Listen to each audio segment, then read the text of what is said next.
I'm Caitlin Chantry. I'm Mark Brzezinski. And we're from VideoGameInfo.com here covering Castlevania Lords of Shadow Mirror of Fate. So, Mark just had a hands-on with it. First thing, let's just get this out of the way. This is not like the previous DS games for Castlevania. Unfortunately, no. Okay. No, it is not. It is a sequel to Lords of Shadow. The 3D version of Castlevania came out on PlayStation 3.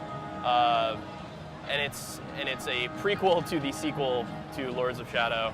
So they're kind of taking the opposite approach of Final Fantasy, where they're just tacking on number hyphen number. They're just tacking on phrase hyphen phrase. Right. So it's pretty different gameplay-wise. It definitely felt a little bit different, and it looked a little bit different too.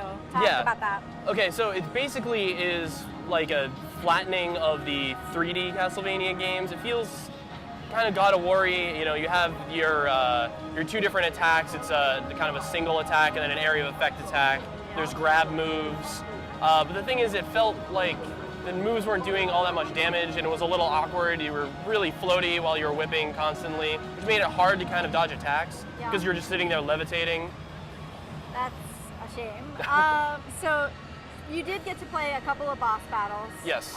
That's always sort of a highlight of the franchise. Talk a little bit about how those went.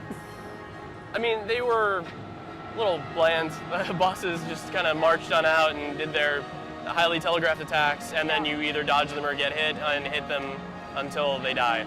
I mean, it's you do so little damage, and you spend a lot of time with a boss, but they're just like they're not as visually appealing as some of the other DS bosses.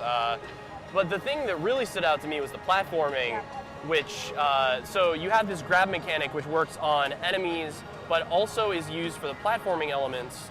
And it's really unintuitive because, you know, you press grab to grapple to something. Okay, that's fine. You know, I'm used to Metroid Prime, other things like that. But then you have to hit the grab button to let go when you really want to hit jump. Yeah. And it takes a little while to get used to. And even towards the end there, I was still hitting jump at times to jump.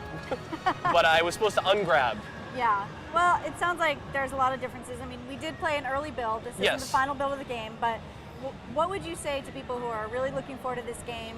What are the big takeaways that they should know before they pick it up? So the first thing is, of course, you know, keep in mind it's a sequel to the 3D part of the franchise, not the traditional DS games, because if you're looking for one of the DS games, you're probably going to be disappointed.